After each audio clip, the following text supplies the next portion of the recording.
All right, welcome back, or maybe welcome for the first time.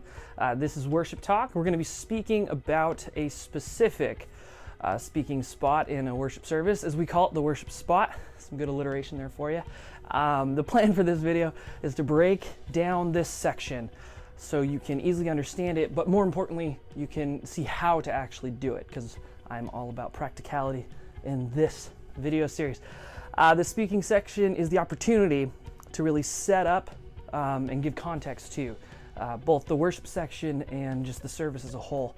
So we're going to look at our language, we're going to look at our flow, and lastly give a real and practical example of how we do this. So here we go. Okay, so we're talking about language now. This seemingly simple but deceptively difficult area in speaking and service, I think, is so often overlooked because we might just think of it as the same as a conversation with someone, which we do daily, constantly trying to express our ideas, our thoughts to other people. But this is far more like and more akin to a speech or a sermon, just condensed in nature, as we're trying to evoke certain emotions and feelings from a congregation as we move forward in a service, getting ideas to be meditated on by certain people rather than having a back and forth response like a conversation.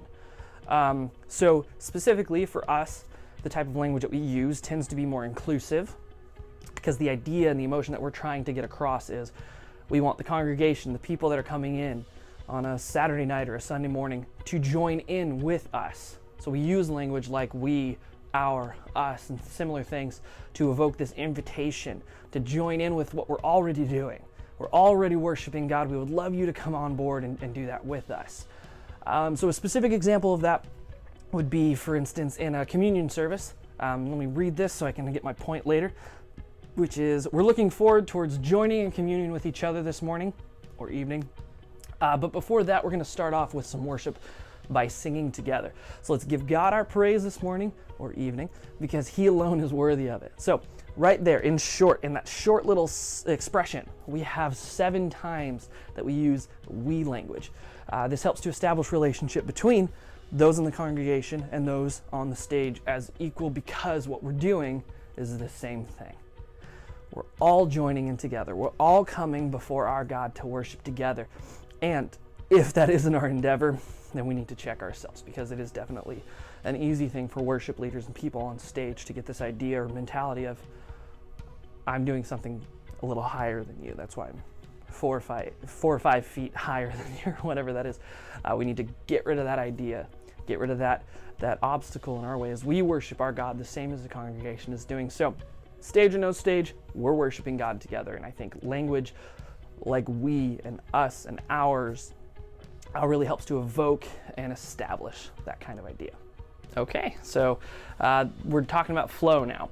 This is a section that's much less set in stone as the previous one, where we used very specific words like we, us, and ours to encourage involvement from our church. This one is definitely more of a challenge in figuring out what it is we want to accomplish with what we're saying.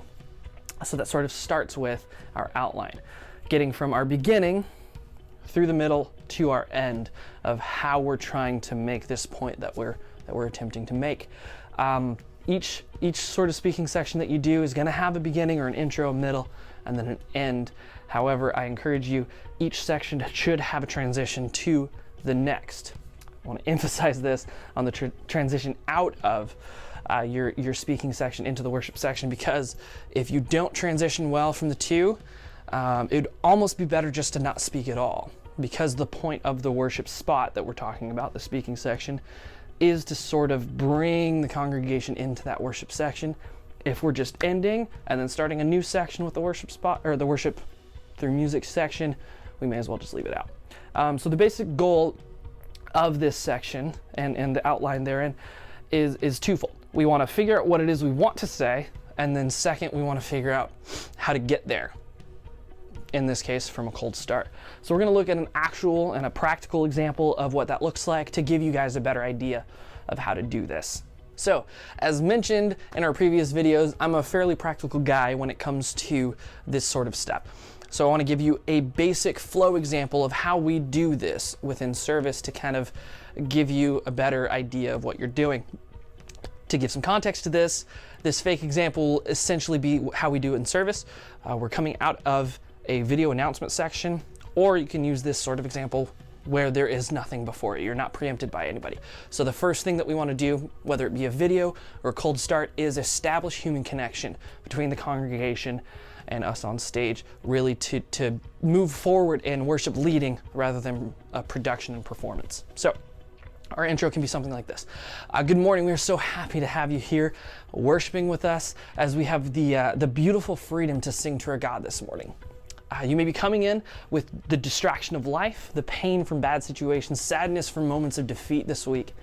But we have the beautiful pleasure of engaging in relationship with the Almighty, who, as John 11 kind of indicates, is willing to cry with us over the tragedies of life. So let's pray for the strength to hand over our burdens to Him, the focus to really know and understand that God is bigger than our momentary afflictions, and the joy to be in relationship with Him right here and now. And our outro section might be a prayer. That's what we do a lot.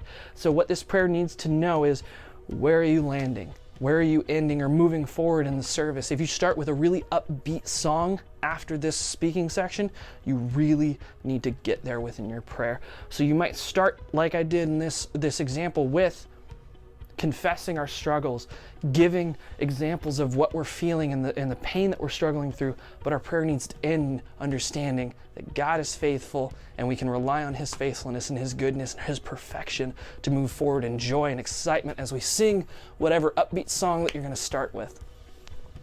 All right, thank you guys so much for joining us. I know this one was quick, especially compared to our first one, but really want to just get specific about what we're doing in speaking in a specific spot in service. So moving forward though, if you have ideas for us, suggestions for us to cover off on in videos in the future, please comment those below or send them to me.